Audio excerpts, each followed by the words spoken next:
வணக்கம் நண்பர்களே, மற்றொரு கலந்துரையாடலில் இணைந்து கொள்கின்றோம். உள்ளூராட்சி மன்ற தேர்தல்கள் முடிவடைந்து வாக்குகள் எண்ணப்பட போகின்றது. அந்த நிலைமையில இந்த தேர்தல் முடிவுகள் எப்படி அமைய போகிறது, இந்த தேர்தல் முடிவுகளுக்கு பின்னான கூட்டணிகள் எப்படி அமைய போகின்றது, இது சம்பந்தமாக வெளிவந்துள்ள பல்வேறு கருத்துக்கள் தொடர்பாகவும் எங்களோடு இணைந்து கொள்ள இருப்பவர் உங்களுக்கு மிக நன்கு அறிமுகமானவர். தேச நெட்டுக்கு முதல் தடவையாக இணைந்து கொள்கின்றார் மதிப்புரிய பாராளுமன்ற உறுப்பினர் ரஜீவன் அவர்கள், தேசிய மக்கள் சக்தியின் யாழ் மாவட்ட பாராளுமன்ற உறுப்பினர். ரஜீவன், வணக்கம். வணக்கம். என்னென்றால் இந்த தேர்தல் முடிஞ்சிருக்குது, இந்த வாக்குகள் எண்ணப்பட ஆரம்பிக்கின்றது. நீங்கள் எதிர்பார்க்கின்ற அந்த வெற்றி இந்த தேர்தலில் வரும் நீங்க நினைக்கிறீங்களா? இந்த தேர்தல் காலத்துல, அதாவது வாக்களிப்பு மக்கள் கலந்து கொண்ட விஷயங்களை வச்சு பார்க்கின்ற பொழுது நீங்கள் வீடு வீடாக போய் கம்பெயினும் பண்ணி இருக்கிறீர்கள். அதை பற்றி கொஞ்சம் சொல்லுங்கள். உங்களோட வெற்றி எவ்வளவு தூரம் உறுதிப்படுத்தப்பட்டிருக்கு நினைக்கிறீங்க? தேசிய மக்கள் சக்தியினுடைய வெற்றி என்பது ஏற்கனவே நிச்சயிக்கப்பட்ட வெற்றி தான்.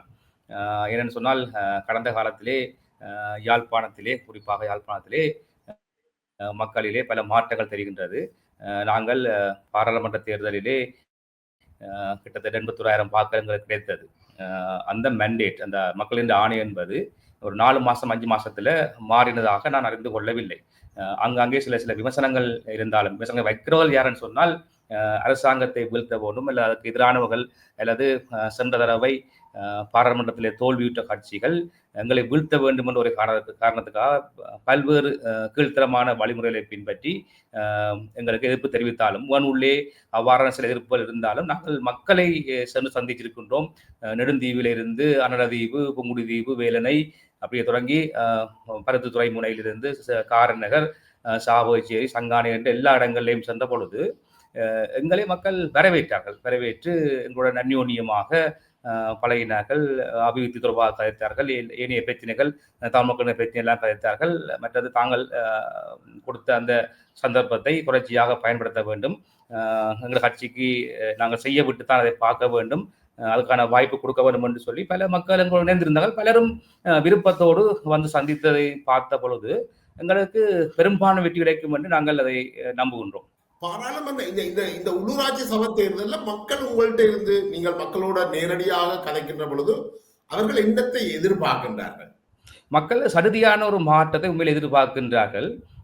குறிப்பாக சொல்ல போனால், அரச நிறுவனங்களில் காணப்படுகின்ற ஊழல்கள் தொடர்பாக மக்கள் எங்களுக்கு தொடர்ச்சியாக சொல்லிக் கொண்டு வருகின்றார்கள். பல இடங்களிலே ஊழல் நடைபெற்றிருக்கின்றது.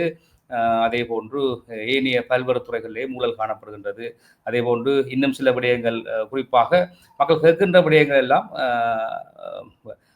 கூடுதல் இடங்களிலே இந்த உட்கட்டுமான வசதிகள் மிக மோசமாக பாதிக்கப்பட்டிருக்கின்றது. ரோட்டுகள், நாங்கள் சந்தித்த மக்கள் அனைவருமே கேட்ட விடயங்கள் இதுதான். ரோட்டு போடுற பிரச்சனை, வடிகால்கள், விவசாயிகளுக்கான பிரச்சனைகள், பாடசாலை பிள்ளைகளுக்கு பாடசாலை கல்வி அபிவிருத்தி செய்தல், போதர்ஸுக்கு எதிராக பாடுபட சொல்லி கேட்டல், அதுபோன்று பல்வேறு சமூக சீர்கேடுகள் தொடர்பாக எங்களுக்கு தொடர்ச்சியாக முன்வைக்கிறார். உங்கள் அரசாங்கத்தால் ஏலும் அது ஏன் இன்னும் தாமதமாய் கொண்டிருக்கின்றது தொடர்பாக தான் அவர்கள் கேட்கின்றார்கள். கூடுதலாக மக்கள் அப்படி இருக்கின்றார்கள். அதுதான் அவருடைய நோக்கமாக காணப்படுகின்றது. அதாவது தாங்கள் ஒரு இனியும் இப்படியான சீரழிவு இல்லாமல் நல்ல ஒரு வாழ்க்கை வாழ வேண்டும் என்று கேட்கின்றார்கள். இன்னும் சிலர் வந்து சில விடயங்களை கேட்கின்றார்கள். நீண்ட கால தேசிய பிரச்சனைக்கு தீர்வு சம்பந்தமாகவும், ஆனால் அது விளங்கி இருக்கின்றது. நீண்ட காலமாக ஈடுபட்டு போன இந்த பிரச்சனை ஒரு நாள் 2 நாளை தீர்க்க முடியாது. அரசாங்கம் குறிப்பாக ஜனாதிபதியினுடைய சொல்லுக்கு மிகவும் மதிப்பு கொடுக்கிறார்கள். அவர்கள் செய்வார் என்று நம்புகின்றார்கள். ஆனால் கால அவகாசம் ஒன்றை ஏற்படும் என்றும் நாங்கள் சொல்லி இருக்கின்றோம். நிச்சயமாக நான் கொடுத்த வாக்குகளை நிறைவேற்றிய தீர்வோம் என்று தான் நாங்கள் சொல்லிக் கொண்டு வருகின்றோம். ஆனால் மக்களுடைய மனநிலை, பெரும்பாலான மக்கள் மனநிலையில் வந்து கூடுதலாக தங்களுடைய பிரதேச அபிவிருத்தி தொடர்பாகவும் அதிகமாக கதைக்கின்றார்கள். இந்த உள்ளூராட்சி தேர்தலே ஒரு பிரதேச அபிவிருத்திக்கான தேர்தல் தான். அந்த அடிப்படையில நீங்கள் மக்களுக்கு என்னென்ன வாக்குறுதிகளை கொடுத்திருக்கீங்க? இந்த தேர்தலில் நீங்கள் வெற்றி பெற்றால் என்னென்ன செய்து கொடுக்கலாம் என்று நீங்கள் நினைக்கிறீர்கள் அடுத்த 5 ஆண்டுகளுக்குள்ள? 5 ஆண்டுகளுக்கு நாங்கள் பல விடயங்களை செய்ய வேண்டியிருக்கிறது. அதாவது காலமும் நாங்கள் எங்கு போய் சென்றாலும் இந்த காணப்படுற சிஸ்டம், அந்த இலங்கைய சிஸ்டம், ஆட்சி முறைகள், சட்ட முறைகளிலே பாரிய பலவீனங்கள் காணப்படுவதை நாங்கள் அவதானித்திருக்கின்றோம். அவற்றையெல்லாம் திருத்தி நாங்கள் உடனுக்குடன், அதாவது அந்த ப்ரொசீடிங் டைம், ஒரு அலுவலகத்திலேயோ அல்லது எங்கே சென்றாலும் உடனுடன காரியங்கள் நிறைவேற்றக்கூடிய அந்த தன்மைகளை ஏற்படுத்த வேண்டும். குறிப்பாக ஊழல்கள் காணப்படுகின்ற பல இடங்களில் இன்றும் அது காணப்படுகின்றது, குறைந்திருக்கின்றதான் காணப்படுகின்றது. அதை ஒழிக்க வேண்டும். மற்ற நிலைபெறான அபிவிருத்தி நோக்கி நாங்கள் நகர வேண்டும். குறிப்பாக யாழ்ப்பாணத்திலே நாங்கள் மக்களுக்கான வேலை வாய்ப்புகள், அது மிக முக்கியமான பிரச்சனையாக காணப்படுகின்றது. வேலைவாய்ப்பு, கணவருக்கு வீடுகள் இல்லாமல் இருக்கின்றது. காணிகளை நாங்கள் மீட்டுக் கொடுக்க வேண்டியிருக்கு மக்களுக்கு. விவசாயிகள் பலரும் பல்வேறு அசௌகரியங்களையும் பிரச்சனையும் எதிர்நோக்குகின்றார்கள். பாடசாலை மாணவர்களுக்கு கல்வி திட்டங்களே பாரிய பிரச்சனை காணப்படுகின்றது. குறிப்பாக யாழ்ப்பாண மாநகர சபை எடுத்தால், யாழ்ப்பாண மாநகரத்திலே இந்த மாநகர சபையை சிறப்பான முறையிலே, அதாவது யாழ்ப்பாணம் என்பது ஒரு உலகத்திலே புகழ்பெற்ற ஒரு பிரதேசம். அந்த யாழ்ப்பாணம் டவுனுக்கு சென்றால் ஒரு மிகவும் மோசமான நிலையிலே தான் அந்த அமைப்பு காணப்படுகின்றது. யாழ்ப்பாணத்துடைய கலாச்சார பண்புகளை அறியக்கூடிய அளவுக்கு எந்த விதமான கட்டுமானங்களும் காணவில்லை. சைக்கிள் பார்க்கோ இல்லை மோட்டார் சைக்கிள் பார்க்கோ வாகன பார்க்கிங்கோ மிக மோசமான நிலையில் காணப்படுகின்றது. கடை அமைப்புகள் மோசமாக காணப்படுகின்றது. எனவே நகரத்துரிய கட்டுமானங்களை மிக சிறப்பான முறையில், கழிவகற்றல் பிரச்சனை, குறிப்பாக வெள்ளம் ஏற்படுகின்ற போது பிரச்சனை, கால்வாய்கள் இருக்கிற பிரச்சனைகள், ரோட்டுகளில் காணப்படுகின்ற பல்வேறு பிரச்சனைகள் காணப்படுகின்றன. அதை நாங்கள் சீர் செய்து கொண்டு சரியான முறையிலே அரச நிர்வாகத்தை கட்டமைக்க வேண்டிய தேவை இருக்கு. அரச நிர்வாகம் சரியான முறையிலே இயங்கினாலே காணும் 90% மக்களுடைய பளு குறைவடைந்து விட்டும். அதிலே காணப்படுகின்ற குறைபாடுகளை நாங்கள் சீர் செய்து கொண்டு மக்களுக்கு சிறந்த சேவை செய்ய வேண்டும். அதே போன்று பொருளாதாரத்தை கட்டி வளர்க்கக்கூடிய செயல்பாடுகளை நாங்கள் ஈடுபட வேண்டும். குறிப்பாக எங்களுடைய பிரதேசங்களிலே தொழிற்பேட்டைகள் அமைத்தல், உல்லாச பிரயாணிகளை கவர்ந்து அந்நிய செலாவணி ஈர்க்கக்கூடிய இடங்கள் நிறைய இருக்கின்றன. அவையெல்லாம் அபிவிருத்தி செய்து, கிராமப்புறங்களை அபிவிருத்தி செய்து, அதே போன்று தீவு பகுதிகள் நிறைய காணப்படுகின்றன. அந்த பகுதிகளிலையும் நாங்கள் நிறைய அபிவிருத்திகளை செய்து மக்களுக்கு தேவையான விடயங்களை செய்கின்ற போது நான் நினைக்கிறேன் ஒரு நல்ல ஒரு கட்டமைப்பு கொண்ட ஒரு நாடு ஒன்று உருவாகும் என்று நான் நம்புகின்றோம். இது நீங்கள் ஒரு நிறைந்த கற்பனை, நிறைந்த கனவுகளோடு இருக்கிறீர்கள் என்றது உங்களோட பேச்சில் தெரியுது. ஆனால் இப்ப இந்த உள்ளூராட்சி சபைகளை நீங்கள் பெரும்பான்மையாக எடுக்கக்கூடிய வாய்ப்புகள் இருக்கின்றே வைத்துக் கொள்வோம். இது அது இன்னும் சில மணி நேரங்கள்ல தெரிஞ்சிடும். ஆனால் அந்த ஆட்சியை அமைக்கிறதுக்கான அந்த பலம் கிடைக்காவிட்டால் தமிழ் தேசிய கட்சிகள் அனைத்துமே சேர்ந்து உங்களுக்கு அதிகாரம் போய்விடக் கூடாது என்றதுல மிக தெளிவாக இருக்கிறார்கள். அப்படி ஒரு சூழல் வருகின்ற பொழுது நீங்கள் சொல்லுகின்ற இந்த கனவுகள் எப்படி நனவாக்கப்படும்? அப்ப மக்களுக்கு நீங்க சொல்ற இந்த விஷயங்கள் எப்படி கிடைக்கும்? நாங்கள் பெரும்பாலும் நம்புகிறோம் எங்களோட அரசாங்கத்துக்கு ஆட்சி அமைக்கக்கூடிய வாய்ப்புகள் வரும் என்று சொல்லி. இவர்கள் இப்பொழுது வாழ்வா சாவான்ற ஒரு போராட்டத்தில் தங்கி இருக்கிறார்கள். அது சாத்தியமில்லை. ஏனென்றால் அவர்கள் ஒன்று வரப்போறதில்லை, ஒற்றுமையாக வரப்போறது கிடையாது. யாழ்ப்பாண மாநகர சபை கூட கடந்த காலங்களில் இபிடிபியுடன் சேர்ந்து தான் ஆட்சி அமைக்க வேண்டிய சூழல் ஏற்பட்டது. எனவே அந்த நேரத்திலே நாங்கள் தீர்மானிப்போம் எங்களுக்கு பொருத்தமான ஆட்கள் யாரோட சேர வேண்டும் என்பதை நாங்கள் கட்சி ரீதியாக தீர்மானித்து ஒரு ஆட்சி அமைத்துக் கொள்ளலாம் என்று நான் நம்புகிறேன். இப்ப தேர்தலுக்கு பிறகு நீங்கள் சில சமயங்கள்ல மற்ற பிரதிநிதிகளோடையும் கூட்டி சேர்றதுக்கான உங்களோட கதவுகளை திறந்து வைத்திருக்கிறீர்களா? அது நான் நினைக்கிறேன் இன்னும் எங்கள் கட்சி நிலைப்பாடுகள் இன்னும் அறிய கிடைக்கவில்லை. அது மேலிடத்திலிருந்து வருகின்ற தகவலின் அடிப்படையிலே தான் நாங்கள் செயல்பட வேண்டும். இருந்தாலும் அந்த நேரத்தில் தான் நாங்கள் எங்களோட கட்சி எடுத்த ஆசனங்கள் எண்ணிக்கை அது போன்ற விடயங்களை கருத்தில் கொள்ளப்பட்டு நாங்கள் கலந்துரையாடலில் ஈடுபடுவோம். அது வரைக்கும் இப்போது எனக்கு விடயங்களுக்கு தொடர்பாக கூற முடியாமல் இருக்கின்றது. இப்ப இந்த வாக்குகள் எண்ணப்பட ஆரம்பிக்கப்பட்டு கொண்டிருக்கிறது, அது எண்ணப்பட்டு கொண்டிருக்கின்றது. இப்ப இந்த நிலைமையில பார்க்கிற பொழுது உங்களுக்கு நீங்கள் வீடு வீடாக போயிருக்கிறீர்கள், பிரதேசமாக சென்றிருக்கிறீர்கள், ஈகாக்கா போகாத இடங்களுக்கு நீங்கள் உங்களுடைய கட்சி போயிருக்கிறதாக கேள்விப்படுறோம். இந்த உங்களுக்கு அங்கு ஒரு போட்டியை தந்தது எந்த தமிழ் தேசிய கட்சி உங்களுக்கு ஒரு சவாலாக இருந்தது? அது சம்பந்தமாக எனக்கு சொல்ல முடியவில்லை. ஏனென்று சொன்னால் நாங்கள் போகிற இடமெல்லாம் என்பிபிக்கு தான் வாக்களிப்போம் என்று மக்கள் சொல்லுகின்றார்கள். அதனாலே நாங்கள் தான் வெல்வோம் என்ற நம்பிக்கை காணப்படுகின்றது காரணமாக மற்றவர்கள் யாரும் வெல்வாண்டு எனக்கு சொல்ல தெரியல என்றால் அவர்களெல்லாம் பிரிந்து போய் நிற்கிறார்கள். தங்களுக்குள்ளே மாறி மாறி அடிபடுறார்கள், பேசப்படுகிறார்கள், மேடையில் இருந்து தூசணத்தை பேசுகின்றார்கள்.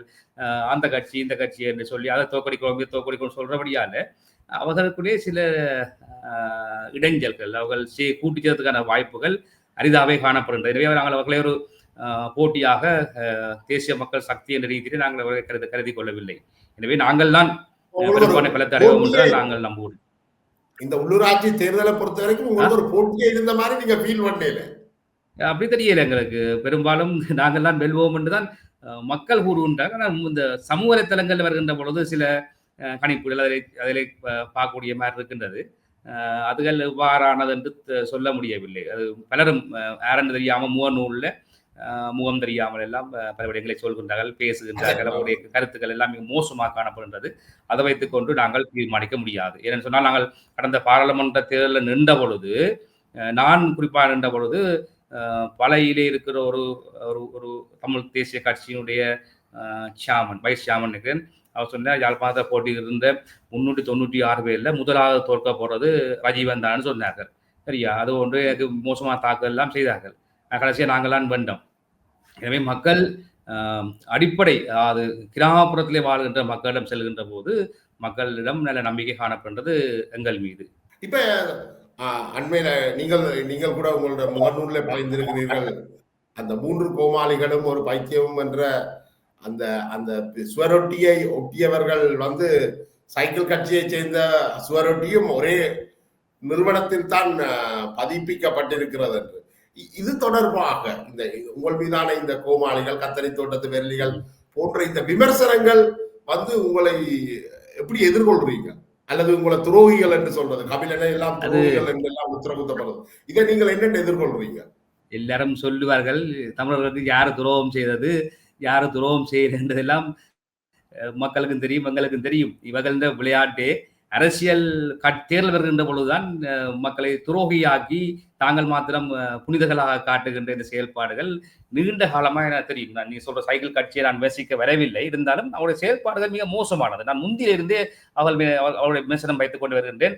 கள்ள முகநூல் பேக் ஐடிகளில் மிக மோசமாக தாக்குறது, மற்றது பல்வேறு சேறு பூசல்கள், பெண்களை தொடர்புபடுத்தி பேசுறது, அல்லது வேற பல விடயங்களை சொல்லியெல்லாம் பேசுவார்கள். அதே போன்றுதான் இந்த யாழ்ப்பாணத்திலே 3 கோமாளிகள் என்று பேசுகின்றார்கள். நாங்கள் 2000 தமிழ் தேசிய கூட்டமைப்பு உருவாக்கப்பட்டு விடுதலை புலிகளால் 22 வடகிழக்கு உட்பட 22 பாராளுமன்ற உறுப்பினர்களை நாங்கள் பெற்றுக் கொடுத்தோம். அதில் நானும் தீவிரமாக ஈடுபட்டிருந்த நான். அப்படி இருந்து 22 பாராளுமன்ற உறுப்பினர்கள் எல்லாம் செய்து எல்லாம் சாதிச்சு மக்களுக்கு எல்லாம் பெற்றுக் கொடுத்து மக்களை நல்ல வாழ்க்கையை கொண்டு அமைச்சு விட்டு தான் இப்ப இருக்கிறார்கள். மக்கள் திட்டுறால் இவருடைய போலி தேசியவாதங்களை. யாழ்ப்பாணத்திலே 11 எம்பிகள் இருந்த ஒரு காலத்திலே 11 எம்பி இருந்து என்னத்தை செய்தவர்கள் என்று அவர்களுக்கு கேட்டால் தான் தெரியும். இப்பொழுது 6 எம்பி வந்திருக்கிறது. அடுத்த 2029ஆம் ஆண்டு 5ஓ 4ஓ தெரியாது. அப்படி மோசமா நிலைக்கு கொண்டு சென்றவர்கள் தான் இப்பொழுது எங்களை துரோகிகள் என்றும் எங்களை இனவாதிகள் என்றும் கபிலன் போன்றவர்களையும் பேசிக்கொண்டு தாங்கள் வெல்ல வேண்டும் என்று திரிகிறார்கள். இதில் எனக்கு அர்த்தம் இருப்பது, இவர்களுடைய செயல்பாடுகளே காழ்ப்புணர்வு கொண்டுதான் அல்லது அதிருப்தி கொண்டுதான் நான் தேசிய மக்கள் சக்தியில் இணைந்தேன். நாங்கள் இந்த பிறந்த நாட்டிலிருந்து இந்த யுத்தம், வன்முறை எல்லாத்திலையும் பங்கு பெற்றி எல்லாத்தையும் அனுபவிச்சு ஒரு சாதாரண மக்களாக இந்த இடத்திலே வாழ்ந்து கொண்டிருக்கின்றோம். எங்களுக்கு தெரியும் யாரு நல்லவன் யாரு துரோகி என்று. இவள் துரோகி பட்டம் கட்டி கொண்டு கடைசியா என்ன செய்தார்கள் சொன்னால், தங்களை குடும்பத்தையும் வளர்த்து பார் லைசன்ஸையும் பெற்று இல்லை பூட் சிட்டிகளையும் போட்டு கொழும்புல வீடு, யாழ்ப்பாணத்துல வீடு, வெளிநாட்டுல வீடு, சொத்தும் சேர்த்து காணியும் சேர்த்து கொண்டதுதான் தமிழ் தேசியமா? சரியா? எனவே நாங்கள் இந்த காலத்திலே ஒரு சிறப்பான அரசாங்கம் அமைந்திருக்கின்றது, இந்த மக்களுடைய பிரச்சனையை தீர்க்க வேண்டும் என்பதற்காகத்தான். நான் மட்டுமில்ல, இந்த யாழ்ப்பாணத்தை 17 சபைகளிலே அத்தனை சபைகளுக்கு நாங்கள் போட்டியிடுகின்றோம். அந்த அத்தனை வேட்பாளர்களும் தமிழ் மக்கள் தான். தமிழ் மக்கள் முன்வந்து இந்த கட்சியிலே கேட்க வேண்டும், மக்களுக்கு சேவை செய்ய வேண்டும் வந்த மக்கள் தான். எனவே எவ்வாறு சொல்ல முடியும் என்கிற மக்களை துரோகிகளும் இனத்துவ சொல்ல முடியாது. இவர்கள் தாங்கள் வெல்ல வேண்டும் என்பதற்காக ஒரு செய்கின்ற ஆயுதம். அதை தவிர வேறு எதுவும் செய்ததாக வரலாறு இல்லை. தாங்கள் என்ன செய்தோம் என்பதை சொல்லி மக்களிடம் வாக்கு கேட்டால் பரவாயில்லை. எனவே இவர்கள் இவ்வாறான போலிகளை கயத்து கொண்டுதான் இருப்பார்கள். தேர்தல் வருகின்ற பொழுது அவருக்கு நல்ல வாய் மாத்திரம் நல்லா சொல்வார். அன்றைக்கு கூட சுஹாஸ் அவர் கூட மூட்டுத்தனமாக கயத்திருந்தார். அவரும் எங்களோட தேர்தலில் போட்டியிட்டவர் தான், வெல்ல முடியவில்லை. மிக தீவிரமான புனித தமிழ் தேசிய கட்சி என்று சொல்லப்படுகின்ற தமிழ் தேசிய மக்கள் முன்னணி சைக்கிள் கட்சி கூட மக்கள் மத்தியில் தோல்வியடைஞ்ச கட்சியாக தான் காணப்பட்டது. கயந்திரன் கூட தோல்வியடைந்திருந்தார். என்னை விட குறைந்த வாக்குத்தான் கயந்திரமாருக்கு கிடைத்திருந்தது. எனவே மக்கள் இந்த அங்கீகாரம் என்றது அவர்களை அறிந்து வைத்திருக்கிறார்கள். இவர்களை துரத்த வேண்டும் என்றதிலே குறியா இருக்கின்றார்கள். எனவே இவர்கள் சொல்வதெல்லாம் நம்ப முடியாது, மக்களும் ஏற்க போறது கிடையாது. பட்டுக்கோட்டையில் தங்களிலும் பார்க்க ஒரு வாக்கு தேசிய மக்கள் சக்தி எடுத்தால் தான் அரசியலில் இருந்து ஒதுக்குகிறேன் என்று சுபாஷ் சொல்லியிருக்கிறார். மேலும் இந்த முறை உள்ளூராட்சி தேர்தலில் ஜேவிபியினரை சவப்பட்டிக்குள் போடுவோம் என்று சொல்லியிருக்கிறார். இதுக்கு நீங்க என்ன சொல்ல? ஏற்கனவே 40,000 சவப்பட்டியலை பாராளுமன்றத்துக்கு அனுப்பினாக்கலானே அவே முதலாவது அவர் சொல்லுங்க பாராளுமன்ற தேர்தலில் முதலாவது வெல்ல முடியாமல் போயிட்டு சரி பிரதேச சபை தேர்தலில் என்றாலும் தன் வட்டுக்கோட்டை தொகையில் நின்று மக்களின் ஆதரவை பெற்று வெண்டு காட்டட்டும் மக்கள் தெளிவாக தான் இருக்கிறார்கள். இவருடைய கோமாளி கூத்துகளை வடிவாத்தில் இந்த போராட்டங்கள்லாம் சொல்லுகிறார் மிக மிக கோமாளி. ஆனால் என்ன மிக தீவிரமான இனவாதத்தை பேசுகின்றார்கள். தாங்கள்லாம் அது இவங்களை வீட்டை விட்டு கலைக்கணும் அதுன்னு சொல்லி அந்த அந்த ஒரு மூட்டத்தனமான பிரச்சாரங்களில் ஈடுபடுறதால ஒரு சில மக்கள் உணர்ச்சி வசப்பட்டு செய்மாறலாம். ஆனால் சரியா சிந்திக்கிறவர்கள் உண்மையிலே ஒரு மாற்றத்தை தான் மக்கள் விரும்புகின்றார். அந்த மாற்றத்துக்கு நாங்கள் ஒரு வாய்ப்பை கொடுத்து பார்க்க வேணும். அன்றைய தினம் கூட பலம்புரி பத்திரிகையிலே அதனுடைய ஆசிரியர் விஜயசுந்தரம் அவர்கள் சிறப்பாக அறிந்தார். இவன் கூடாது, இவன் கல்லன், இவன் துரோகின்னு சொல்றதுக்கு அதிகாரம் தந்தது யார்? உங்களுக்கு மக்கள் வாக்களித்திருக்கார்கள். அந்த வாய்ப்பை நான் வழங்கி பார்க்க வேண்டும். எங்களுடைய பிரச்சனைகளை தீர்ப்பதற்கான வாய்ப்புகளை நாங்கள் கொடுக்க வேண்டும். அதனூடாக நாங்கள் எங்களுடைய கோரிக்கை, எங்களுடைய இலக்கை நாங்கள் அடைவதற்கு நாங்கள் முயற்சிக்க வேண்டும். இவர்கள் பார்லிமெண்ட்ல போய் கத்தி தொண்டகளிய கத்தினா என்ன, இல்லை மைக்கை பிடிச்சி விழுங்கினா என்ன, மக்களை கண்டால் அதற்கு மைக்மேனியா வந்துடும். மைக்க பிடிச்சி என்னவெல்லாம் கதைப்பால் கூத்தாடுவார்கள். அப்படி கூத்தாடுவது ஊடாக தமிழ் மக்களின் பிரச்சனையை தீர்க்க முடியாது. சரியான முறையிலே அதை அணுக வேண்டும். அரசாங்கத்தோடு அணுகி எல்லாரும் எதிர்க்க வேண்டிய இடங்கள் இருக்கு, அங்கே எதிர்க்கலாம். ஆனால் எல்லாத்தையும் எதிர்த்து கொண்டு இருப்பால் எந்த பிரயோசனமும் இல்லை என்றுதான் நான் கருதுகின்றேன்.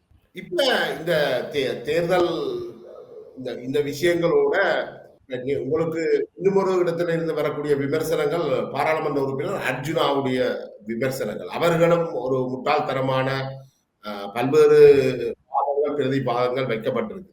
அது குறிப்பாக உங்களை சார்ந்த தேசிய மக்கள் சக்திக்கு எதிராக அந்த குற்றச்சாட்டுகள் வருது. இது ஏன் ஒரு தனிப்பட்ட தாக்குதலாக மாறுது என்று நீங்க நினைக்கிறீங்க? தனிப்பட்ட தாக்குதல் நாங்கள் டாக்டர் அர்ச்சுனாவை நாங்கள் தனிப்பட்ட ரீதியில தாக்குவதும் கிடையாது, அல்லது அவருடைய செயல்பாடுகளுக்கும் எங்களுக்கும் சம்பந்தம் இல்லைன்னு சொன்னால் நாங்கள் ஒரு தேசிய கட்சி, அரசாங்க கட்சி. எனவே நாங்கள் பொறுப்போடு நடந்து கொள்ள வேண்டி இருக்கிறது. ஆனால் அவர் எங்களை தாக்குவது கூடாக, எங்களை மோசமா சித்தரிப்பது கூடாக தான் உயர்ந்த சேவை செய்கிறேன் என்பதை காட்டுவதாகத்தான் அந்த செயல்பாடு அமைகின்றது. எனவே நான் சந்திச்சு கூப்பிட்டு சொன்னேன் இங்கே வாங்க, எனக்கு உங்களை தெரியாது, ஆனால் உங்களோட அண்ணன் என்னோட படித்தவர், என்னோட இந்துக்கு நல்ல பழக்கமாக இருக்கின்றார். சாவச்சேரி சம்பவத்தில் கூட உங்களோட செயல்பாடுகளாக நான் ஆச்சரியப்பட்டு உங்களோட சில ஆர்வம் தான். நான் பிறகு நீங்கள் மற்றவர்களை விமர்சித்து சேரடித்து கொண்டு வந்ததால் நான் அதில் எனக்கு உங்கள் மீது எனக்கு வெறுப்பு வந்து விட்டது. நான் அதை உங்களோட ஃபேஸ்புக்கையே நான் பிளாக் பண்ணி போட்டு போயிட்டேன். பிறகு நீங்கள் பார்லமெண்ட் உறுப்பினராக வந்துட்டீங்கள், நல்ல விஷயம். நாங்கள் எல்லாருமே மக்களுக்காக சேவை செய்ய வேண்டும்.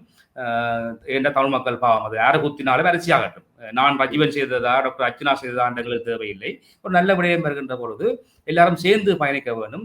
நான் தான் ஆட்சி கட்டிலே எப்பொழுதும் இருப்போம் என்று தேவை எனக்கு கிடையாது, அவருக்கு இருக்கோ தெரியாது. நான் கூப்பிட்டு சொன்னேன், சில விடயங்களை அரச கட்சியாக நாங்கள் செய்ய முடியாது, ஆனால் நீங்கள் சுயேட்சை கட்சியாக அல்லது எதிர்கட்சியாக சில விடயங்களை கரும மாற்றலாம். அதே போன்று 2 பேரும் சேர்ந்து செய்யக்கூடிய பல விடயங்கள் இருக்கின்றன. எனவே நாங்கள் எங்களுடைய மக்களுக்காக சேர்ந்து பயணிக்க முன்வர வேண்டும் என்று நான் அவரை கேட்டிருந்தேன். அதன் தொடர்ச்சியானால் அவர்கள் எங்களை கோமாளிகள், கத்திரத்தோட்டு விரதியல் எல்லாம் சொல்லியிருந்தேன். நான் நேற்று பாராளுமன்றத்தை நேரே பார்த்து கொண்டிருந்தேன். எனக்கு கோபம் வந்ததான். ஆனால் நான் அது தொடர்பாக சபாநாயகர் கடிதம் எழுதி கொடுத்து இப்படி செய்யக்கூடாது, இது ஒரு இன்சல் படுத்துகிற வேலை, சும்மா பேசலாம், ரஜீவன் என்ன நீங்க வேலை செய்யலை, இந்த வேலை செய்யல, ஏன் செய்யலை என்று கேட்கிற விஷயம். அதை விட்டுட்டு அவர் அப்படி பேசினது தவறு என்றுதான் நான் நினைக்கிறேன். அவருக்கு விளங்கும், பின்னால் வந்த நாட்களில் அவர் விளங்கி இருக்கின்றது. நான் என்னுடைய டிசிசி கூட்டங்கள்ல கூட யாழ்ப்பாணம், வேலணை, நல்லூர், மற்றது கோப்பாய், பருத்தித்துறை போன்ற டிசிசி கூட்டங்களிலே அவர் என்னுடன் ஒத்துழைத்து செயலாற்றினார். அதை நான் பாராட்டுகின்றேன். சொன்னால் மக்களின் நலனுக்காக நாங்கள் அரசாங்கத்தால் தான் பல காரியங்கள் ஆக வேண்டும். எங்களை எதிர்த்து கொண்டு காரியங்கள் செய்ய முடியாது. எனவே அவர் எங்களோட சேர்ந்து நினைக்கிறேன் அவருக்கு சில விடயங்களை பகுத்தறியக்கூடிய ஆற்றல் இருக்குது, சில விடயங்களை நல்ல தெளிவாக கலைக்கக்கூடிய ஒரு ஆளாக இருக்கிறார். எனவே அவர் எதிர்காலத்திலே கூட சேர்ந்து பணியாற்றுவதற்கான வாய்ப்பு தான் கூடுதலாக காணப்படுகிறது. நான் அவரை மதிக்கிறேன், ஒரு சக பாராளுமன்ற உறுப்பினராக நான் அவரை மதிக்கிறேன். எனது தம்பி போன்றவர். பார்ப்போம் எப்படி போகுதுன்னு சொல்லி. இப்ப என்னென்னால் இந்த இந்த பாராளுமன்ற உறுப்பினர்கள் அல்லது இந்த கட்சிகள் போலியான பல முகநூல்களை இணையதளங்களை நடத்துகின்றார்கள். அந்த இணையதளங்கள்ல பெண்கள் மீதான, குறிப்பாக முன்னுக்கு வருகின்ற பெண்கள் மீதான படுமோசமான வன்மங்கள், பாலியல் வன்மங்கள் பயன்படுத்தப்படுகிறது. இது கிட்டத்தட்ட சைபர் செக்ஷுவல் அபியூஸ் ஒன்று நடக்குது. இதை தமிழ் பாராளுமன்ற உறுப்பினர்கள் தான் தலைமை தாங்குகிறார்கள். இப்ப இந்த இணையதளங்களை அரசு தடுக்கிறதுக்கான இந்த முயற்சியும் எடுக்கிறதாக தெரியல. அண்மையில பார்த்திருப்பீங்க, கொழும்புல ஒரு தமிழ் பெண், 14 வயது பெண் விழுந்து தற்கொலை செய்து கொண்டிருக்கிறார். அவர் தற்கொலை செய்து கொண்டதுக்கு முதற் காரணம், அவர் மாணவர்கள் மத்தியில வைத்து ஆசிரியர்களால அவமானப்படுத்தப்பட்டதால தான் அவர் தற்கொலை செய்து கொண்டார். அப்ப நாங்களும் அரசாங்கமும் இன்னும் ஒரு பெண் வடக்கு கிழக்குல தற்கொலை செய்து கொண்டால் தான் நடவடிக்கை எடுக்குமா? அதுக்கு முதல் நீங்க எடுக்க மாட்டீங்களா? பல பெண்களுடைய நிர்வாண படங்கள் எடிட் பண்ணப்பட்டு ஏற்றப்படுகிறது. குறிப்பாக அர்ஜுனாவுடைய தங்கை என்று சொல்லப்படுகிற கௌசல்யாவுடைய நிர்வாண படம் கூட இன்னொரு போட்டி குழுவால போடப்பட்டிருக்கு. அதே மாதிரி அர்ஜுனாவும் பல பெண்களுடைய நிர்வாண படங்களை இந்த ஊழல் ஒழிப்பு அணி வன்னி என்ற பெயர்கள். அரசாங்கம் ஏன் இதுல மௌனமாக இருக்குது? குறிப்பாக குறைந்தபட்சம் இவர் இந்த இணையதளங்களை யார் நடத்துகிறார்கள் என்ற விஷயத்தை தானே அம்பலப்படுத்தலாம். சொல்லலாம், தீதும் நன்றும் பிரதவாரான்னு சொல்லலாம். தாங்கள் செய்வதே தங்களுக்கு தான் நடக்கிறது என்று தான் நான் சொல்லுவேன். இதிலே குறிப்பாக யாழ்ப்பாணம் DIG நான் தொடர்பு கொண்டு கேட்டிருந்தேன். இப்படி இணைய குற்றங்களை தடை செய்வதற்கு உங்களுடைய நடவடிக்கை என்ன என்று கேட்டேன். அவர் சொன்னார், இணைய குற்றங்களை தடுப்பது தங்களிடம் அந்த டெக்னிக்கல் சப்போர்ட் தங்கள்கிட்ட இல்லைன்னு சொல்லியும், அது CIDயால் தான், அது கொழும்புல இருக்க CIDயால் தான் அதை செய்ய முடியும் என்று சொல்லியிருந்தார். இது சம்பந்தமாக நான் ஆளுநருடைய கூட்டத்தை கூட சொல்லியிருந்தேன். இந்த விடயம் உடனடியாக யாழ்ப்பாணம் மாவட்டத்துக்கு ஒரு CID பிரான்ச் ஒன்றை கொண்டு வரணும் என்று சொல்லி, அது பிறகு நாங்கள் ப்ரொசீஜர் ஆகி இப்போ யாழ்ப்பாணம் மாவட்டத்திலே இருக்க போலீஸ் ஸ்டேஷனில் அந்த CID பிரான்ச் இப்பொழுது கிளை ஒன்று திறக்கப்பட்டிருக்கின்றது.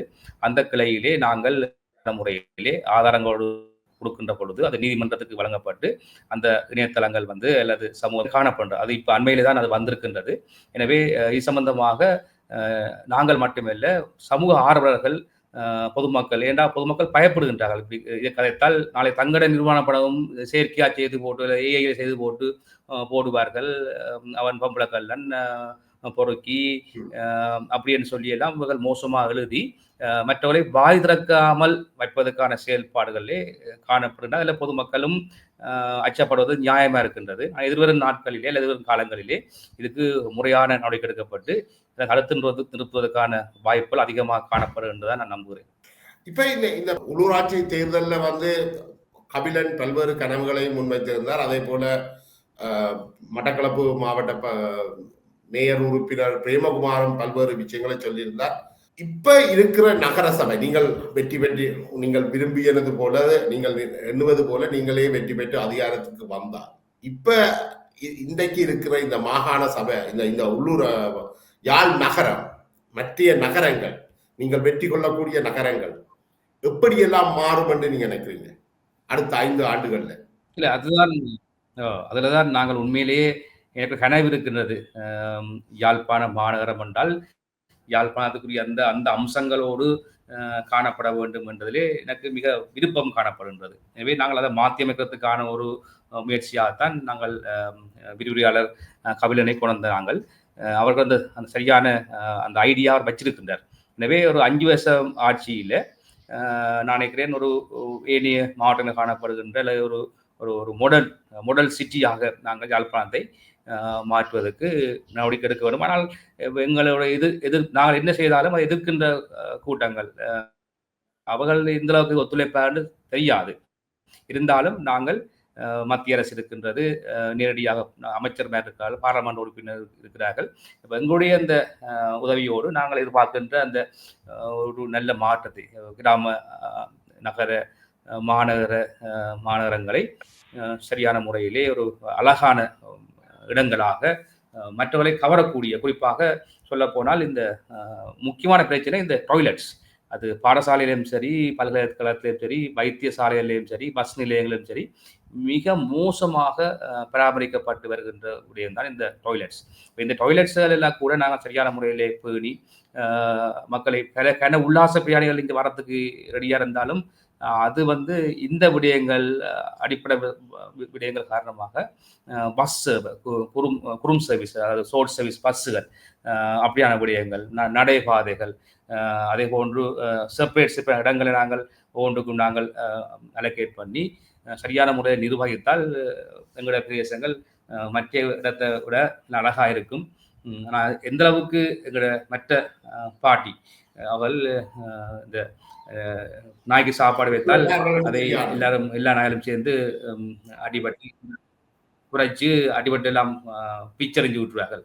அதே போன்று இல்லாமல் நான் சொன்னேனே, டாக்டர் அர்ச்சனா சொன்னது போலதான் எங்களுக்கு நான் ரஜீவன் செய்கிறாரா இல்லை டாக்டர் அர்ச்சனா செய்கிறாரா அல்லது வேறு யாரும் செய்கிறா என்றதெல்லாம் எங்களுக்கு தேவையில்லை. எங்களோட மக்களுக்காக அது யார் செய்தாலும் நாங்கள் வரவேற்க வேண்டும், அந்த சிந்தனை பெற வேண்டும். நீங்கள் வெற்றி பெறாத சபைகள்ல அந்த கிராமங்களை முன்னேற்றத்துக்கான அத்தனை முயற்சிகளுக்கும் நீங்கள் ஆதரவு கொடுப்பீங்க? நல்ல நல்ல முறையிலே நல்ல திட்டங்கள் முன்வைக்கப்பட்டால் நாங்கள் மக்களுக்காக சரியான முறையிலே நாங்கள் ஏற்றுக்கொள்வோம். ஏன்னா இது மக்களுக்கான நாடு, மக்களுடைய முன்னேற்றம் எங்களுக்கு வேணும். எனவே சரியான முறையிலே எல்லா மக்களையும் சமனாக மதித்து செய்யப்படுகின்ற விடயம். முந்தைய காலத்தில் வீட்டு திட்டமாக இருந்தாலும் சரி, ரோட்டு போடுறதா இருந்தாலும் சரி, மின்சார விளக்குகள் போடுறாலும் சரி, தங்களுக்கு பிடித்த மக்களுக்கு, தங்களுக்கு வாக்களித்த மக்களுக்கு மட்டும்தான் செய்திருக்கின்றார்கள். பல இடங்களில் பல குற்றச்சாட்டுகள் இருக்கின்றது. அது சமுத்தியாக இருந்தாலும் சரி, அசுவசும கொடுப்பனவாக இருந்தாலும் சரி, அரசாங்கத்தின் நன்மை பெறுகின்ற விடயங்கள் அத்தனையுமே ஊழலான விடயங்களே செய்யப்பட்டிருக்கிறது, மோசடியான விஷயங்களே செய்யப்பட்டிருக்கின்றது. எனவே எங்கள் அரசாங்கத்தில் அந்த ஊழல் மோசடி இருக்கக்கூடாது. அனைவரும் எங்களுக்கு வாக்களித்தாக்களும் சரி, வாக்களிக்காக்களும் சரி, அவளுக்கு சேவை செய்ய வேண்டும் என்ற எண்ணத்திலே தான் நாங்கள் இருக்கின்றோம். எனவே அப்படியான விடயங்களுக்கு அவர்கள் முன் வந்தால் நாங்கள் நிச்சயமாக அவர்களுக்கு சப்போர்ட் பண்ணுவோம். அப்படி இல்லாட்டியும் நாங்கள் அமைச்சுக்கள் கூடாகவும் எங்களோட பாராளுமன்ற பிரதிநிதித்துவத்துக்கூடாகவும் நாங்கள் அந்த பிரதேசங்களுக்குரிய பாரிய பங்களிப்பை நிச்சயம் வழங்கி அந்த கிராமங்களை நான் வலுக்கூட்டுவோம். இதுல நீங்க மிக முக்கியமாக முதல்வர் சொல்லியிருந்தீங்க மலசல கூட பிரச்சனை. உண்மையிலேயே ஒரு பாரிய பிரச்சனை, குறிப்பாக பெண்களை பொறுத்த வரைக்கும். நகருக்கு பல நூற்றுக்கணக்கான பல ஆயிரக்கணக்கான பெண்கள் வருகிறார்கள். அதற்கு பாதுகாப்பான துப்புரவான கழிப்பிடங்கள் இல்லை என்றது ஒரு பெரிய பிரச்சனை. சில பேர் யாழ்ப்பாண நூலகத்தினுடைய மலசல கூடத்தை பாவிக்க வேண்டி வந்தது. அதையும் அவர்கள் லொக் போட்டு பூட்டி இருக்கிறார்கள் என்ற ஒரு குற்றச்சாட்டும் அண்மையில வெளிவந்திருந்தது. அதை விட யாழ்ப்பாணத்தினுடைய சனத்தொகையில 1/3 பகுதியினர் இன்றைக்கு பெரும்பாலும் மேற்கு நாடுகளில் வாழ்கிறார்கள். இவர்கள் தங்களுடைய விடுமுறைக்கெல்லாம் பல தடவை யாழ்ப்பாணத்துக்கும் மற்ற மாவட்டங்களுக்கும் வந்து போகிறார். இந்த A9 பாதையில கூட அவர்களுக்கு ஒரு அவசரத்துக்கு மலசலகூடம் போறதுக்கான அந்த தூய்மையான இடங்கள் இல்லை. இதுகள் எல்லாம் கவனத்துல கொள்ளப்படும் நீங்க நினைக்கிறீங்களா? ஏன்னா நாங்கள் குறிப்பாக சுற்றுலாத்துறையை மேம்படுத்தணும் என்று வரைக்குள்ள இது எல்லாம் மிக முக்கியமானது. கட்டாயம் நாங்கள் எங்களோட முன்மொழிவுகளை இதாத்தான் இருக்கு. அதாவது அது கட்டணம் கட்டுகின்ற மலசல கூடங்களோ என்னவா இருந்தாலும் பரவாயில்லை, அந்த மக்கள் கூடுகின்ற பிரதான வீதிகள் அல்லது பிரதான தளங்களிலே என்ன செய்யாட்டியும் பரவாயில்லை, இதை மாத்திரம் சுத்தமா வைத்திருந்தாலே போதும். குறிப்பா இந்த வீதிகள் அதுபோன்று இந்த என்ன பொறுத்தவரையில இந்த ஷோர்ட் சர்வீஸ், குறிப்பிட்ட யாழ்ப்பாண நகரத்திலிருந்து யாழ்ப்பாண லைப்ரரிக்கு போகின்ற அல்லது ஏதாவது இடங்களுக்கு போகின்ற பஸ் சேவைகளை நாங்கள் ஈடுபடுத்த வேண்டும். அல்லது மக்களை அழைத்து செல்வதற்கு அந்த டிரான்ஸ்போர்ட் சர்வீஸை நாங்கள் செய்ய வேண்டும். அது சௌகரியமாக இருக்க வேண்டும். அனலதி தீவிலே எல்லாம் நாங்கள் பார்த்த வேண்டாம், அது மக்களின் பாவனைக்கே உதவாத ஒரு பஸ் வண்டி காணப்படுகின்றது. அனலதீவில இருந்து அந்த பிரதேசத்துக்கு போகின்ற அந்த கப்பல் சேவை, படகு சேவை இருக்கைகள் இருக்க முடியாது, துர்நாற்றம் வீசுகின்றது. சிலோ 1 மணி நேரமாகும் இங்க ஊராத்திரையிலிருந்து அனலதீவு போவதற்கு அங்கே இருக்கின்ற டொய்லெட் மிக மோசமாக காணப்படுகின்றது. என்ன அது போன்று நல்ல நகர் இன்றைக்கு அனலதீவில் அல்லது இந்த தீவு 70 தீவில் கூட ஒரு வங்கி சேவை இல்லை. ஒரு வங்கி சேவை வளர்ந்து விட்டது, இணைய சேவை வளர்ந்து விட்டது. ஆனால் அங்கே ஒரு வங்கி சேவை என்பதற்கு எங்களுக்கு நான் வந்த நாள்லேருந்து அதுக்கு ரிக்வெஸ்ட் பண்ணியிருக்கிறேன். அதுக்கு இப்போ நான் 3 மாதம் 4 மாதமாக செல்லுகின்றேன் அங்கே ஒரு சேவையை போடுறதுக்கு. எனவே அந்த அதிகாரிகளுடைய அந்த அசமந்த போக்குகள் மிக மோசமாக காணப்படுகிறது. மக்களுடைய சேவைகள் நாங்கள் சாதாரண மக்கள் போய் கேட்கின்ற பொழுது மாட்டம் என்று பேசுகின்றார். நாங்கள் போனதுக்கு கேட்டவுடன் அடுத்த நாள் வேலை நடக்கின்றது. அப்ப நான் என்ற கேள்வி அதை நாங்கள் கேட்டுத்தான் நான் போட வேண்டும். நீங்கள் பணிக்கு மத்தப்பட்ட நீங்கள் உங்களுடைய சேவைகளை மக்களுக்காக வழங்க வேண்டும். அந்த அப்படியான மனநிலை குறைந்த அதிகாரிகளே இங்க எங்களிடம் காணப்படுகின்றார். உண்மையிலேயே கவலைக்கிடமாக இருக்கின்றது. அடிப்படை சேவை உதாரணத்துக்கு பார்த்தால் யாழ்ப்பாண நகரத்திலே பல்வேறு போக்குவரத்து வசதி காணப்படுகின்றது. பிக் வீல போகலாம், 3 வீலர் இருக்குது, பஸ் இருக்குது, பிரைவேட் பஸ் இருக்குது, மோட்டர் சைக்கிள் இருக்குது, எல்லாம் போகலாம். ஆனால் பின்தங்கின பிரதேசங்கள் நெடுந்தீவு, நயினாதீவு, வடமராட்சி கிழக்கு, பூனேரி பிரதேசங்கள், முக்கம்பன் போன்ற பிரதேசங்கள், அவ்வாறான பிரதேசங்களில் எந்த விதமான அடிப்படை வசதிகள், டெலிபோன் வசதி கூட இல்லை. அப்படியான வசதி மக்களின் வாக்கு செல்கின்றவர்கள் அந்த பிரதேசங்களை இன்னும் அபிவிருத்தி செய்யவில்லை. இதுக்குள்ளவர்கள் தாங்களாம் தூய தமிழ் தேசியவாதம் அதெல்லாம் பேசிக்கொண்டு மக்களுடைய இது விடயங்களை கதைப்பதில்லை. உண்மையா மக்கள் மீது அன்பு கொண்டவர்கள், தமிழ் தேசியத்தின் மேல் அன்பு கொண்டவர்கள், எங்களுக்கு தமிழ் தேசியம் 100% இருக்கு. நான் அது கூட இவரோட கூட இருக்குது, எங்களுக்கு அதுக்கு வாய்ப்புகளும் கூட இருந்தது. எனவே மக்களுக்கு உணர்ச்சி ஊட்டி இந்த தேசியவாதங்களை போதிப்பவர்கள் இவ்வளவு காலம் ஏன் அந்த மக்களுக்கு சரியான சேவை செய்யவில்லை?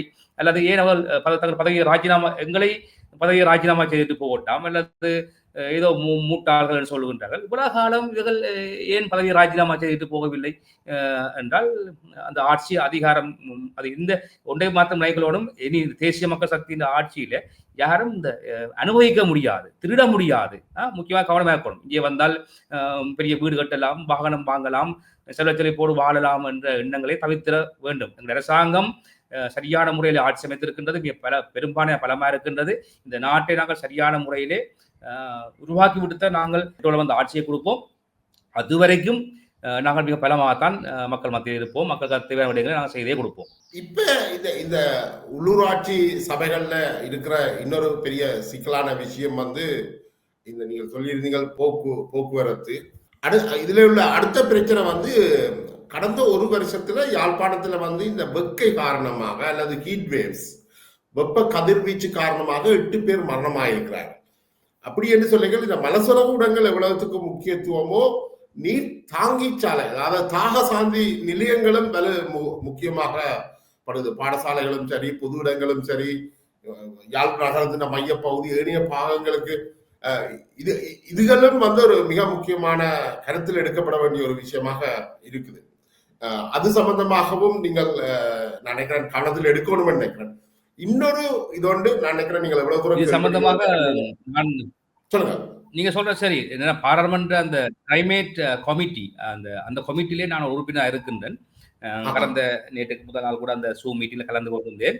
சொன்னாங்க கடைசியை வலியுறுத்திருந்தேன் சொன்னால் இந்த கூடி செல்கின்ற வெப்பநிலையை இவ்வாறு சமநிலைப்படுத்துவது சம்பந்தமா நான் கதைத்திருந்தோம். எதிர்காலத்திலே அரசாங்கத்தில் திட்டம் இருக்குது இது சம்பந்தம் நடக்க இருக்கிறதுக்கு. நான் செல்ல நான் நினைக்கிறேன் நடக்கும் என்று நம்புகிறேன். இது என்னுடைய கேள்வி அல்ல ராஜீவன்.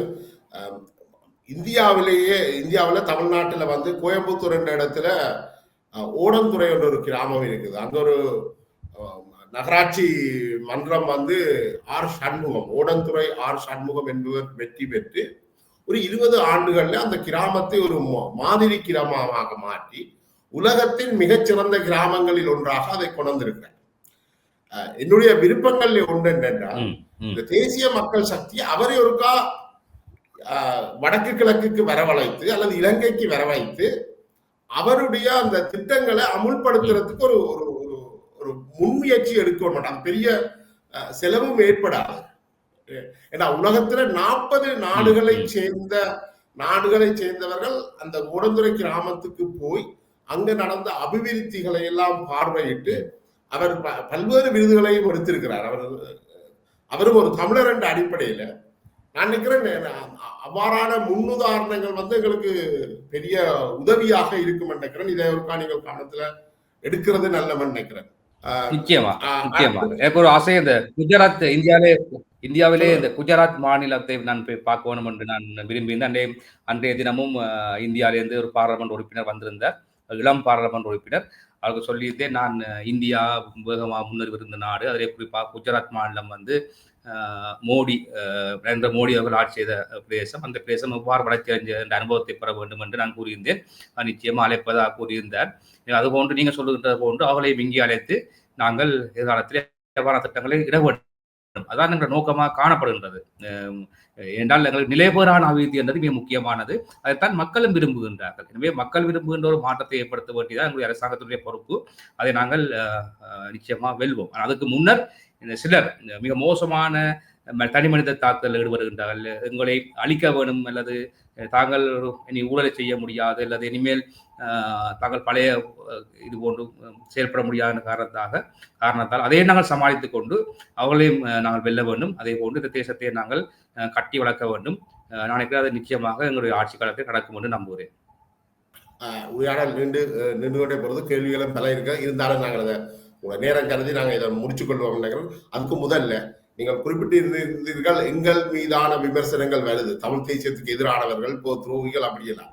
ஆனா நீங்க குறிப்பிட்டிருந்தீர்கள், நாங்கள் உங்களிலும் பார்க்க மிகப்பெரிய தமிழ் தேசியவாதிகள். இந்த தமிழ் தேசியத்துக்கு ஒரு முற்போக்கு பாத்திரமும் இருக்குது, அதே சமயம் அதுக்கு ஒரு பிற்போக்கு பாத்திரமும் இருக்குது. இப்ப நாங்கள் பார்த்து கொண்டிருக்கிற இந்த தமிழ் பேசுகின்றது பெரும்பாலும் ஒரு பிற்போக்கு தமிழ் தேசியவாதமாகத்தான் இருக்குது. இந்த பிற்போக்குவாதிகள் உங்களை, நீங்கள் தமிழர்கள் அல்ல, நீங்கள் இனவாதிகள், நீங்கள் சிங்களர்களுக்கு பிறந்தவர்கள், நீங்கள் சிங்களருக்கு செம்பு தூக்குவர்கள் என்று சொல்லுற அந்த விஷயத்தை வந்து நீங்கள் எப்படி எதிர்காலத்துல கையாள போறீங்க? இது எப்படி சொல்றது, இது காலங்காலமாக நடந்து வருகின்ற செயல்பாடு தான். நான் இப்போ பார்லமெண்ட் உறுப்பினர் சென்று 5 மாதங்களாக எனக்கு அனுபவங்கள் இருக்கின்றது. இப்போ சொல்லுகின்றார்கள் எங்களுக்கு கதைக்க பேச தெரியாது, கதைக்க முடியாதுன்னு சொல்லி. நாங்கள் பல இடங்களில் சரியாகத்தான் கதைத்திருக்கின்றோம். ஆனால் எங்களை வீழ்த்த வேண்டும் என்றால் அப்படி சொல்லுகின்றேன். அப்படின்னு சொன்னால் நான் சந்திரமன்றத்துக்கு போய் அங்கே பழகி போட்டு தான் பாராளுமன்றத்துக்கு போக வேண்டும் என்று கதைக்கிறார். இதெல்லாம் சரிவராத வேலைகள், அல்லது இவர்கள் தாங்கள் இழந்ததை ஏதோ வகையில் ஈடு செய்யறதுக்கு பார்க்கிறார்கள்.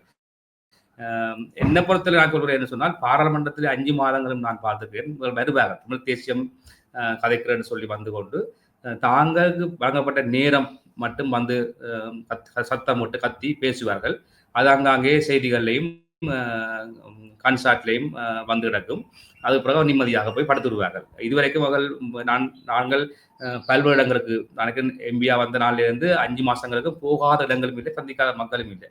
சந்தித்தோட குறைகளை தீர்த்து சாதாரண நிர்வாக பிரச்சனை எல்லாம் தீர்த்து கொண்டு வருகின்றோம். ஆனால் அவர்கள் இவ்வளவு தமிழ் மக்களுடைய பிரச்சனை என்னென்ன விடயங்கள் இருக்குன்னு சொல்லி அவர்கள் உதாரணத்துக்கு அரசாங்கம் தான் இந்த பிரச்சனையை தீர்க்க வேண்டும். அரசாங்கத்தோட கதைச்சு தான் இந்த பிரச்சனையை குறிப்பாக கையீட்டி பிரச்சனை இருந்தாலும் சரி, அல்லது காணி விடுவிப்பு பிரச்சனை இருந்தாலும் சரி, அல்லது அண்மையிலே அந்த காணி கையகப்படுத்தல் விடயமாக வந்தாலும் சரி, அரசாங்கத்தோடு தான் கதைத்து அதுக்கான தீர்வை காண வேண்டும். ஆனால் இவர்கள் வந்து கத்தி குளறி அரசாங்க எதிராக கருத்தில் கதைச்சு விட்டு அவர்கள் வீட்டை போயிடுவார்கள். ஆனால் யாருமே அரசாங்கத்தோட வந்து கதைச்சு, இல்லை அமைச்சர்களை கதைச்சு அவருடைய ஆலோசனையை பெற்று இவ்வாறு தீர்க்கலாம், நாங்கள் தயாராக தான் இருக்கிற மக்களோட பேச்சை தீர்க்கிறதுக்கு, ஆனால் யாருமே வருவதில்லை. இவர்களுடைய போலி தேசியவாதம் எங்களுக்கு நல்லா தெரியும்.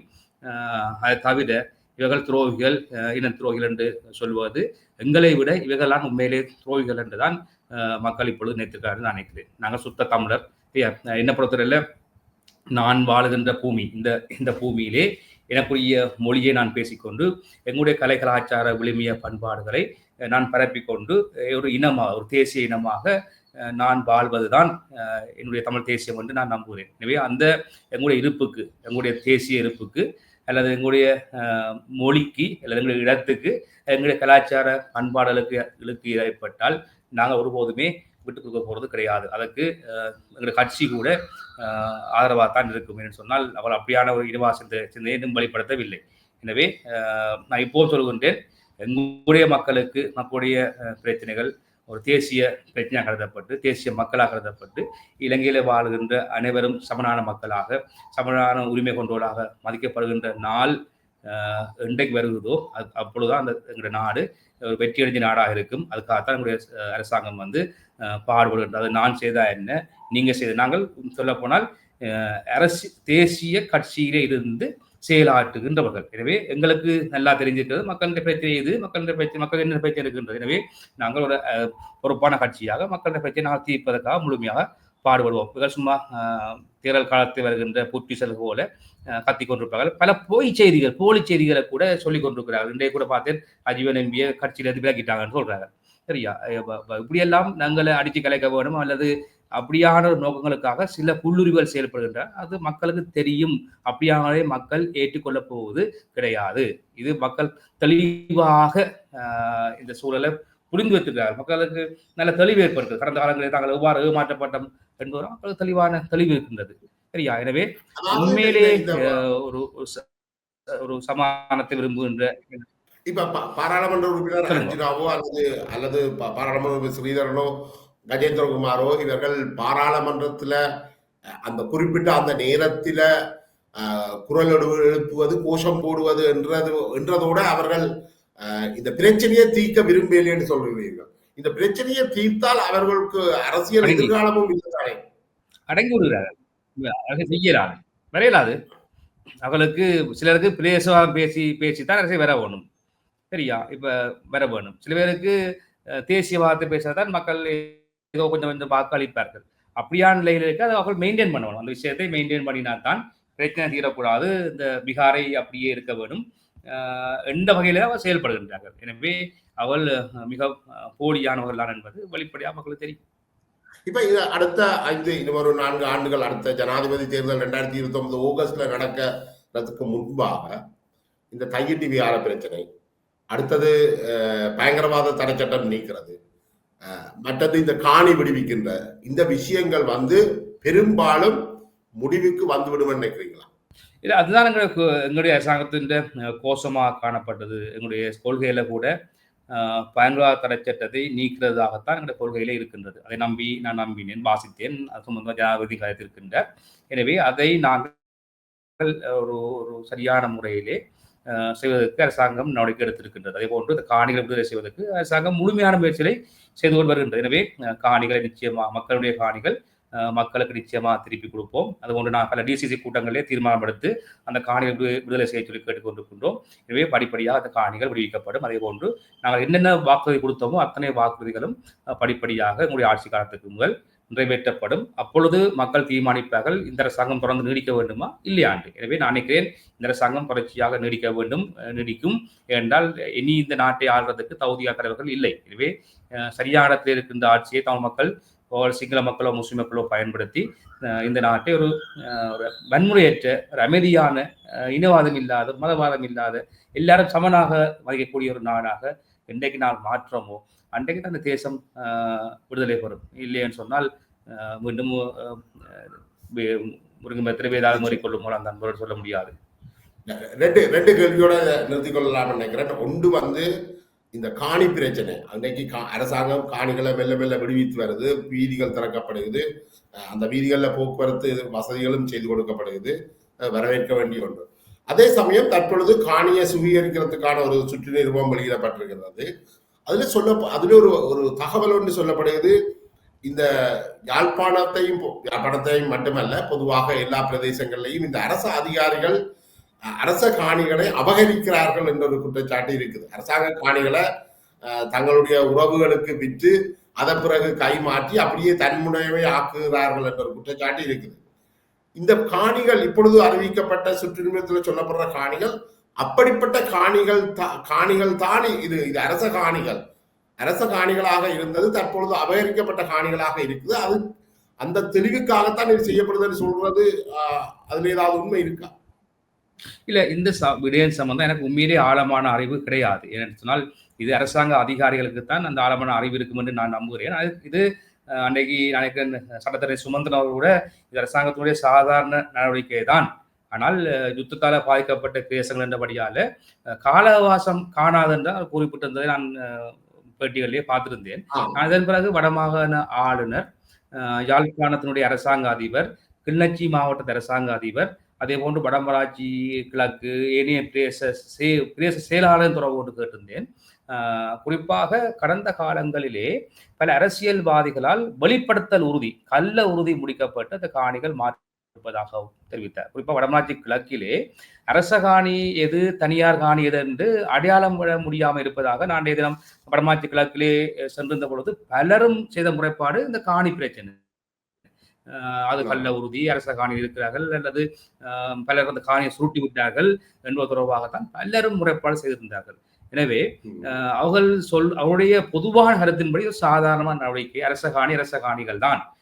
ஆனால் தனியார் காணிகள், பிரைவேட் லேண்ட்ஸ், அவர்கள் சரியான முறையிலே தங்களுடைய ஆதாரங்களை கொடுக்கின்ற பொழுது அந்த ஆதாரங்கள் ஊடாக அவர்கள் அந்த காணி வழங்கப்படும். எனவே இது ஒரு சாதாரண நடவடிக்கை. ஆனால் இந்த காணி வெளிப்படுத்துகின்ற பொழுது வெளிநாடுகளே வாழுகின்றவர்கள், யுத்தத்தின் காரணமாக இந்த காணியை விட்டு போனவர்கள், அடையாளப்படுத்தப்பட முடியாத காணிகள் அரசாங்க பிரதேச செயலாளரின் கூற்றின்படி லேண்ட் டைட்டில் டிபார்ட்மெண்ட் அவர்களுக்கு தெரிவிக்கப்பட்டு அவர்கள் சரியான முறையிலே அந்த உரிய ஆக்களை இனம் கண்டு தெரிவிக்கிறார் அந்த நோக்கமாக இருப்பதாகத்தான் இந்த அரசு அதிகாரிகள் கூறியிருந்தார்கள். எனவே நான் நினைக்கிறேன் இது சம்பந்தமாக காலவாசம் ஒன்று தேவைப்பட்டால் அதை பெற்றுக் கொடுப்பதற்கு நாங்கள் தயாராக இருக்கின்றோம். மக்கள் சரியான முறையில் தங்கள் காணிகளை வெளிப்படுத்த வேண்டும். வெளிநாடுகளில் இந்த 3 மாத காலம் இல்லாமல் அது ஒரு கூடுதலான காலத்தை பெற்றுக் கொடுத்தால் அவர்கள் தங்களுடைய காணியை வெளிப்படுத்தி அதுக்கான உறுதியை பெற்றுக்கொள்ள முடியும். அதே போன்று இப்பொழுதெல்லாம் வெளிநாடுகளிலே இருந்து முதலீடு செய்வது பல விரும்புகின்றார்கள். அரச காணி, நாங்கள் ஒரு கிராமத்துக்கு போகின்ற பொழுது பல இளைஞர்கள் கேட்கிறார் தங்களுக்கு பிளே கிரவுண்ட் தேவைன்னு சொல்லி, இன்னொரு ஆக்கள் கேட்கிறார் தங்கள் கட்சி போடுறது காணி தேவை, இன்னும் சில பேர் தென்னை மரம் இருக்கிறது காணி தேவை என்று இருக்கிறார்கள். அப்பொழுது நாங்கள் தனியாட்ட காணியை வழங்க முடியாது. எனவே அரச காணிகளைத்தான் அவர்களுக்கு வழங்க வேணும். எனவே அரச காணிகளை நாங்கள் சரியான முறையில் நிர்ணயம் செய்தால்தான் அவர்கள் அரச காணிகளை பெற்றுக் கொடுக்க முடியும். எதிர்காலத்திலே பல இடங்களிலே கைத்தொழில் பேட்டைகளும் தொழிற்சாலை அமைக்கப்பட இருக்கின்றது. எனவே அவர்களுக்கு சரியான முறையில் பயன் கொடுக்க வேண்டும் என்று சொன்னால் எங்களுக்கு அரச காணிகள் இன்றைய இருக்க வேண்டும். அதன் ஒரு அங்கமாகத்தான் இருக்கலாம் என்று எனக்கு அவருடைய கருத்தின்படி, இது என்னுடைய கருத்து கிடையாது, வடமாகாண ஆளுநர், அரசாங்க அதிபர்கள், பிரதேச செயலாளருடைய கருத்துக்களின்படிதான் இந்த கருத்துக்களை முன்வைத்திருக்கின்றார்கள். எனவே இந்த விடயம் சம்பந்த ஒரு இஷ்யூ இருக்கிறபடியால நாங்கள் சரியான பொருத்தமான முடிவை நாங்கள் எடுப்போம். இது உண்மையிலேயே மக்களுடைய காணியை பறிப்பது நோக்கமாக இருக்காது. அதே போன்று பிரதேச செயலாளருடைய ஆளுகைக்குள்ள அந்த காணிகள் காணப்படும் என தெரிவிக்கப்பட்டிருக்கின்றது. மற்றது நீங்கள் ஏற்கனவே ஆரம்பத்தில் உரையில சொல்லியிருந்தீர்கள் 18,000 பேருக்கு கிட்ட குடும்பங்களுக்கு கிட்ட காணியற்றவர்கள் இருக்கின்றார்கள். அவர்களுக்கு காணி வழங்குறதுனாலும் இந்த காணிகள்ல இருந்துதான் அவர்களுக்கு அரச காணிகள் வழங்க முடியும். மக்களுக்கு, தொழிற்சாலைகளுக்கு, தொழிற்பேட்டைகளுக்கு, வேற வேற உல்லாச பிரயாணம் கவரக்கூடிய நிலையங்களை அமைப்பது கூட அரச காணி தான் நாம் வழங்க வேண்டியிருக்கிறது. இப்போ எங்களுக்கு தெரிய வரும் அரச காணி எது, தனியார் காணி எது என்று. அவ்வாறான நோக்கத்துக்காகத்தான் அது கொண்டுவரப்பட்டதாகத்தான் இவர்கள் சொல்லுகின்றார்கள். நான் நினைக்கிறேன் ஒரு நீண்ட உரையாடலை நடத்திக்கிறோம். நீங்களும் பல்வேறு கருத்துக்களையும் மறந்து எங்களோட பகிர்ந்து கொண்டிருக்கிறீர்கள். தேர்தல் முடிவுகள் வந்த பிறகும் நாங்கள் தொடர்ந்து எதிர்காலத்திலையும் உரையாடுவோம். உங்களுடைய நேரத்தை ஒதுக்கி நம்மோடு பங்கு பெற்றதற்கு மிக்க நன்றி ரஜீவன். நன்றி.